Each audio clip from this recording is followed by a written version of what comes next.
You fellers doing all right? Just got it. Trying to figure out where I am. Y'all familiar with this territory? Just from fishing, but names, no. Looks like a big hotel, something across right over there, don't it? It sure does. That's one of the resorts. Is that over by Grand Rivers?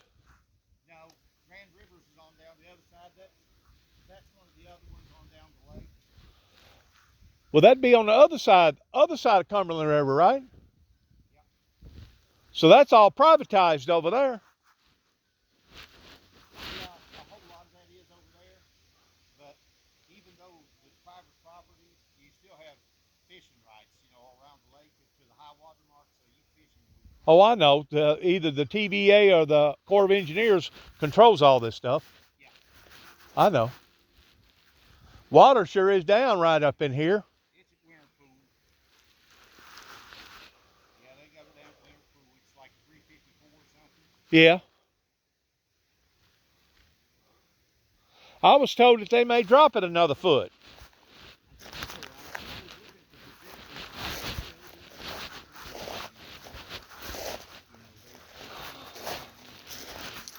I think it depends on whether or not they get any rains from up there north to help their problem out with the Mississippi River. That's pretty much it, yeah. In other words, they're going to have to make a call on this thing probably within the next few days towards dumping some more water into the mighty Mississippi to help them out up down there. That is absolutely possible. That's what I was told through the grapevine. I ain't heard that officially.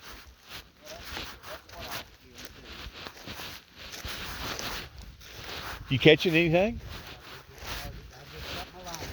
I noticed y'all from West Virginia. What part of West Virginia you from? Huntington. Okay. Right on the border between Huntington, Ohio, and Kentucky. I got you. It's right on the Ohio River. So you're right there. Ashland, Kentucky, Proctorville, Ohio, Right. Huntington, West Virginia. Right. Or not too far from Ohio, right? Well, Proctorville's in Ohio, Chesapeake, Proctorville. Yeah, it's across on the other Just side. on the other side of the river. Other side of Ohio River? Uh-huh. Okay, I know where you're at. You're way up there in the north part, ain't you? It's the Southwest. It's the westernmost part of West Virginia that you can get. I got you. It's in the lower third of the state to the south and south, but it's the farthest west as you can get. Sure. You cross the river, you cross the Big Sandy, and you're in Kentucky. Sure. Y'all get some pretty hefty snows up there in the wintertime, don't you? Occasionally. Up in the snow areas, up in the mountains with the Ski resorts and stuff in, yeah, they get 5 or 6 feet up there. How far was y'all from all that flooding down there in Kentucky? That's probably still another 4 or 5 hours from y'all, ain't it? Yeah. About 3.5. Well, they sure got hammered, didn't they? They've just about quit showing it over here on this news station towards all the damage out there. Well, like anything else, the news, people lose interest in it's not the latest and greatest. It's what's going on, and of course, with the hurricanes and stuff down in Florida and all that stuff. It's many other things going on. The news cycle, after a few weeks, people pretty much move on to something else. Yeah. Which is kind of unfortunate, you know what? Yeah, but I mean, it's perfectly natural condition.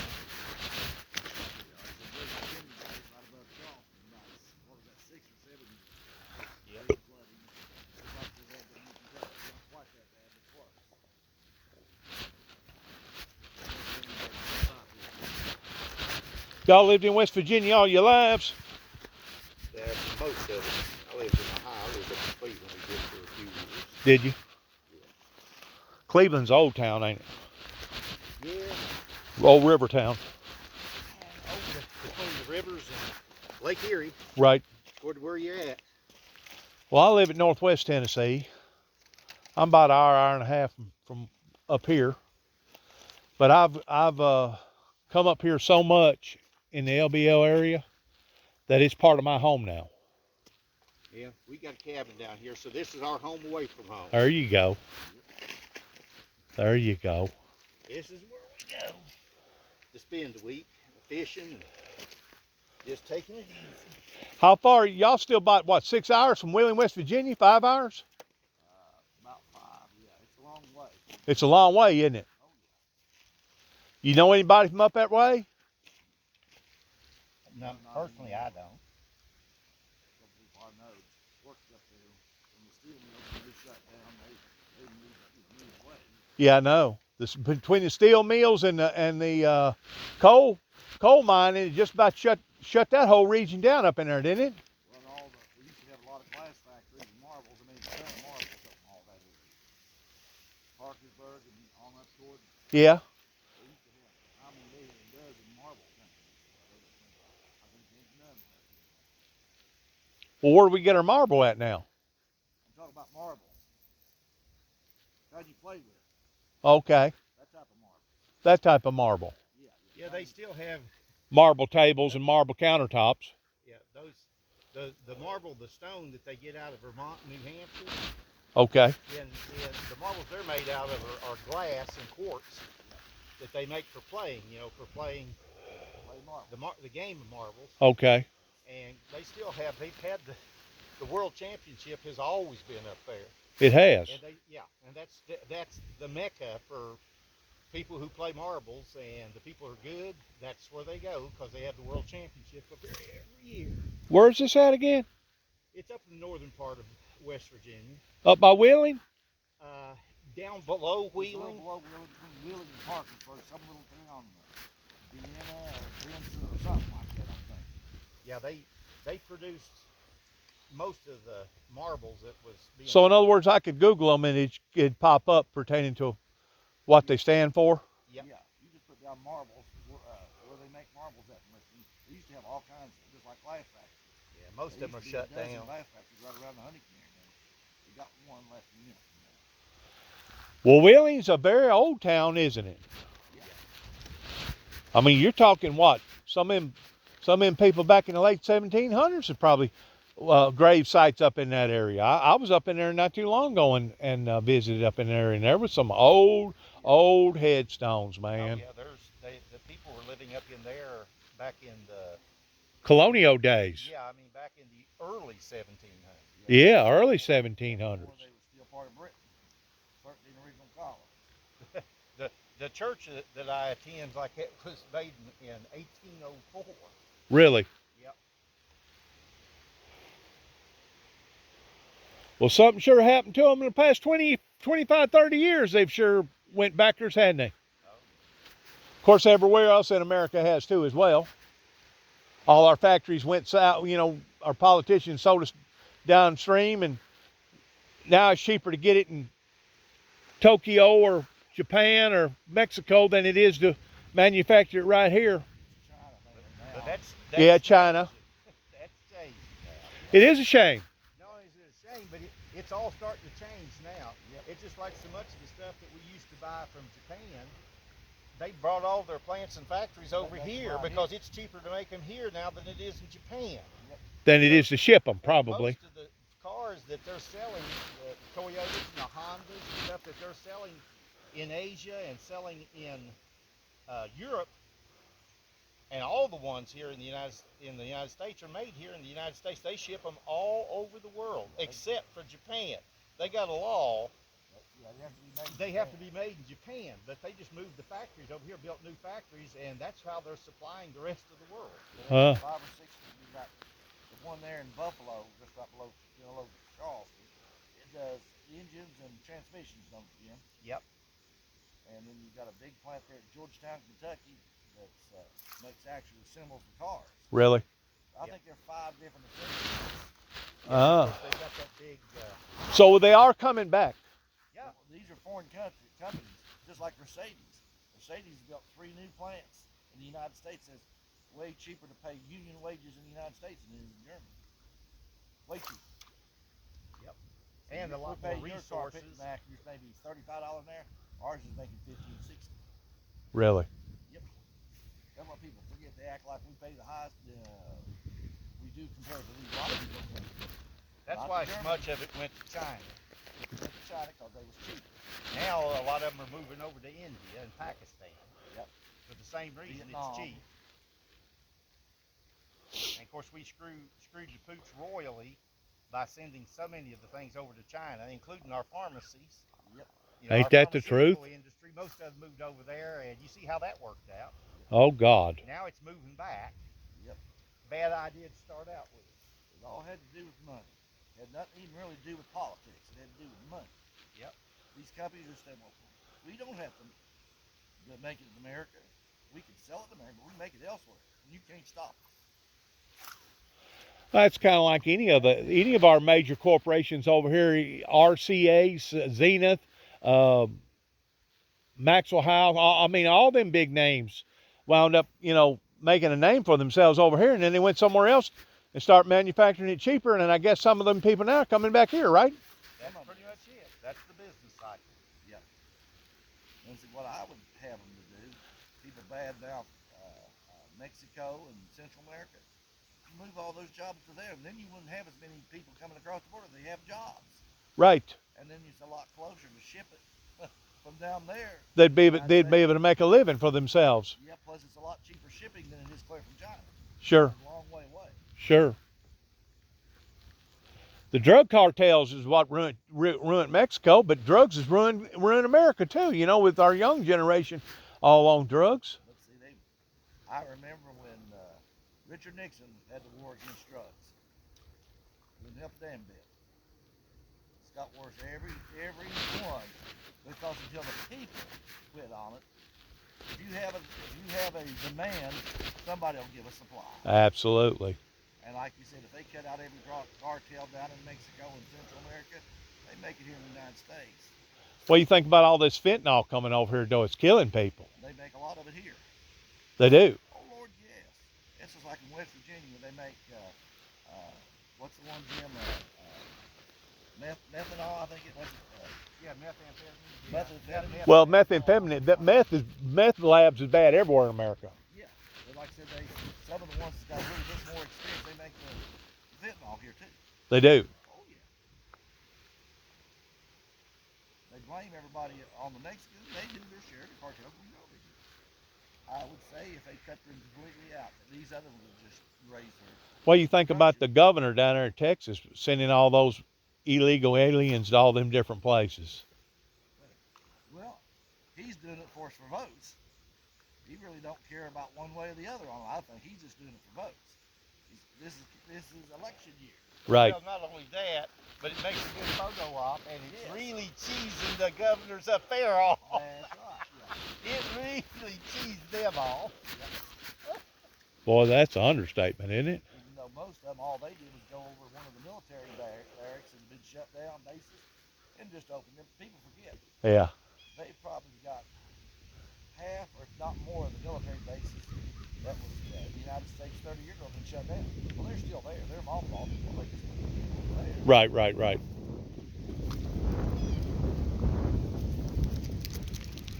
What do you think about Tyson threatening to pull out of Chicago if Chicago can't control its crime problems? Also, a big ball team up there left, didn't it? What was it, the Braves or somebody?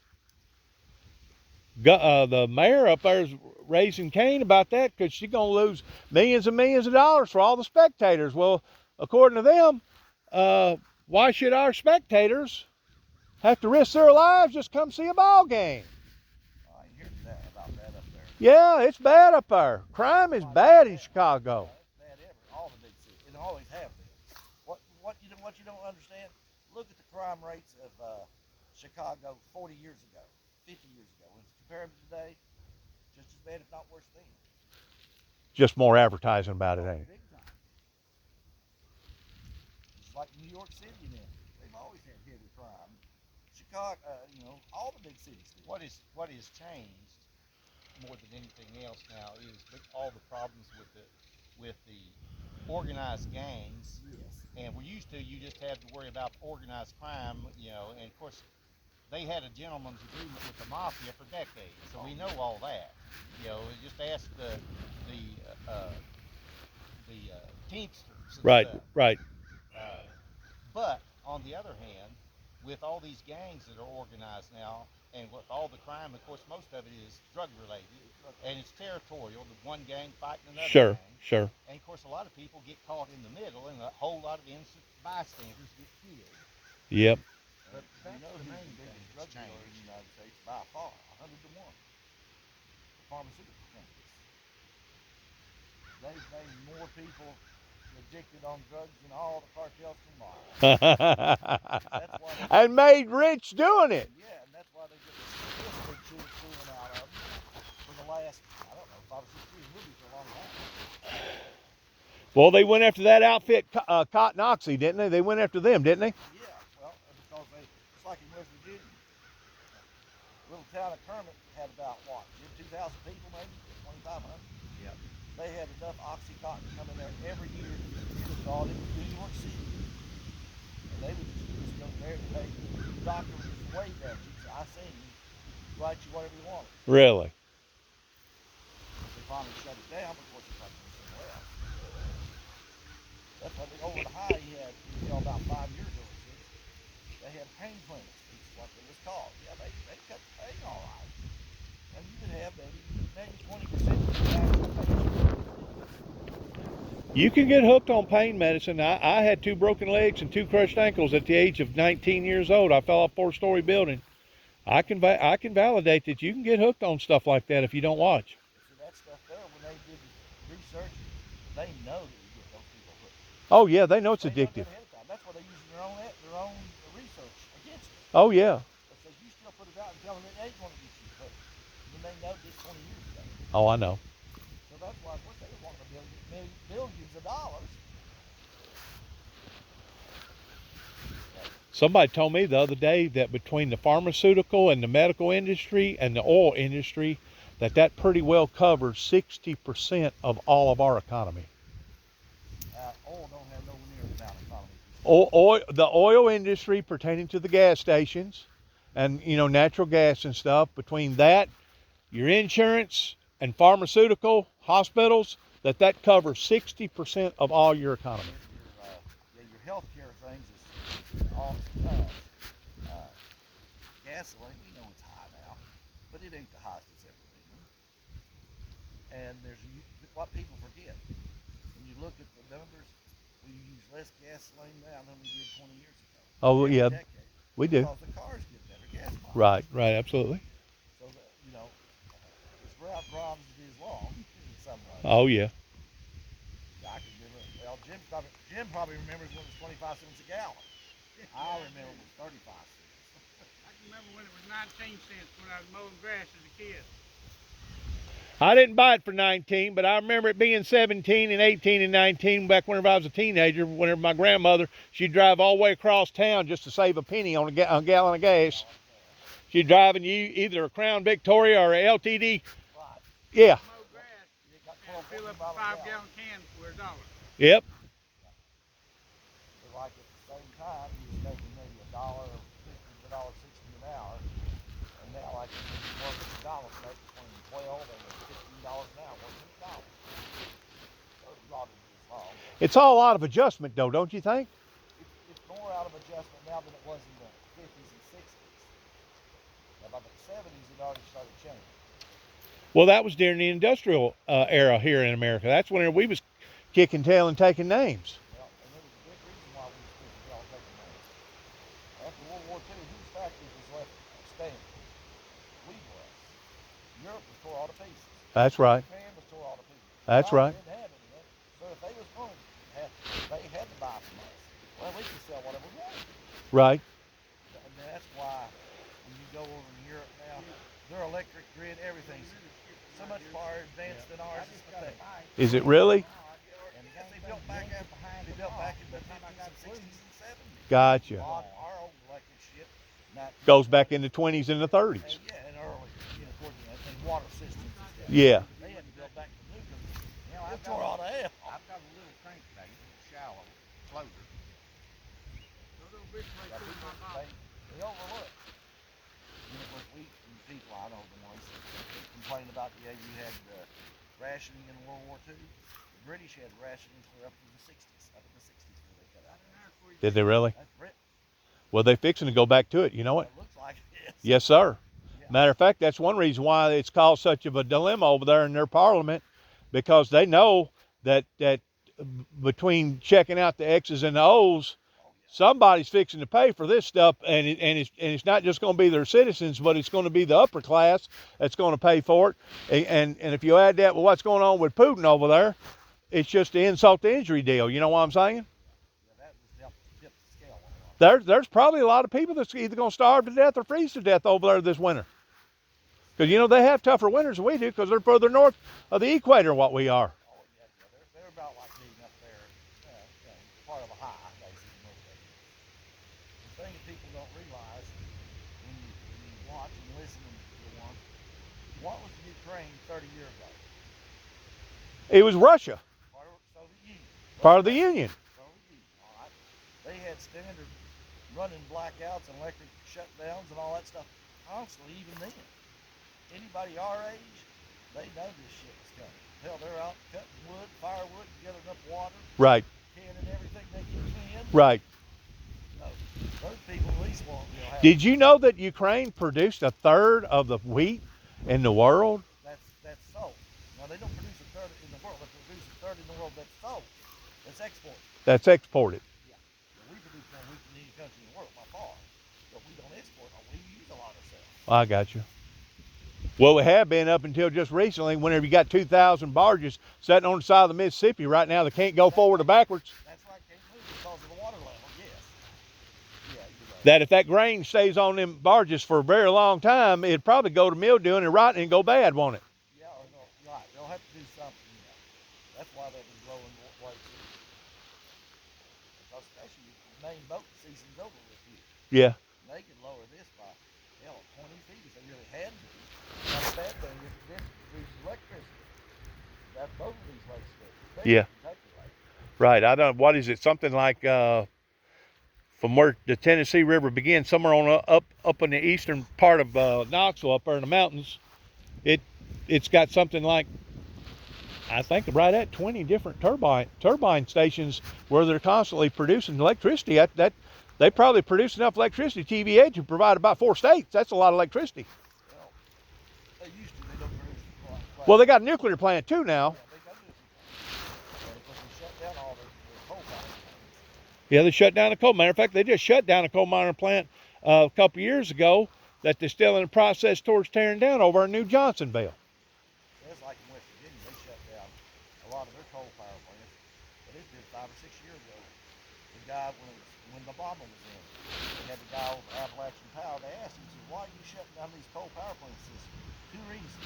Natural gas is cheaper, and these power plants have already passed their prime. They're over 50 years old. Sure. We've done got all their tax breaks we're going to get out of it. Sure. When you go to natural gas, it'll raise your electric bill because we have to pay for the new gas power plant, and we've got 20 more years of that, and cheaper. We're making more money now than we've ever made. These electric companies are, and that's the way it's all about money. It has nothing to do with money. It's about profit, and that's no doubt. It's all about profit. It's all about profit. And they're talking big profit. Oh yeah. Oh yeah. Yeah, our electric bill has doubled in the last 7, 8 years. Pro- We've got natural gas. Right. Water. Trying to be as conservative as you can. Yep. And it's doubled. Can you only imagine what these bigger factories are paying every month, or Walmart and stuff like that? Ain't no telling what they're paying a month. You know what? Some, but they get cut rates. See, that's what they did in West Virginia. They would raise the We pay more for kilowatt. Yeah, we pay way more, 2 or 3 times higher than what they do. Of course, they use more because they're a big company. Right. But they pay less now, equivalent-wise, than they paid 20 years ago. Well, and also the fact that that's a business expense, and that's a deduction off They the just write it off the taxes. See, that's what people forget. Right. Because they're big enough to where they can manipulate the structure. They can manipulate the structure. They're the ones that had the law passed originally in the first place. Right. It's deserved done. Well, it has sure gotten off balance, and just within the past few years, I'm gonna tell you. Well, it's been off balance for 40 years, actually, along. It's just, Well, you know, as long as America was competing with very few people in the world, and as long as we was producing the products during the smokestack industry days, we was doing really, really good. But whenever the computer come on board in the late 80s, early 90s, that suddenly all of a sudden shrunk the world to the point that now we had to start competing globally with everybody, and that's whenever the bucket basically fell out. Well, not only that, but almost any big top 100 company in the United States is not really a U.S. company anymore. They're a global. they're global. They've got people in factories and people, All around employees the all world. over the world. So they don't. It's not like, yeah, it's a U.S. company, but that's just part of their business, and it's one of the smaller parts of their business. So that's not really focusing on just the United States. They're looking at the world market. Right, the world Just market. like with oil. Right. For oil, they can sell oil way cheaper. We can produce oil in the United States for $25 a barrel. They could sell it for 40 and make a good profit. Right. But when they're paying them $100 a barrel in Out of the China, country. they're going to sell it to China. Yeah, Japan and other places. Yeah, people that don't. The highest bidder on the market. Oh, yeah, because it's And a of world, course that it's a world drives the commodity. price up. It's a world in the commodity. United States, too. But you can also monopolize on that commodity to the point that you can weaponize it, like Saudi Arabia is doing, towards backing off on the oil producing. That's only going to jack the prices up that much more.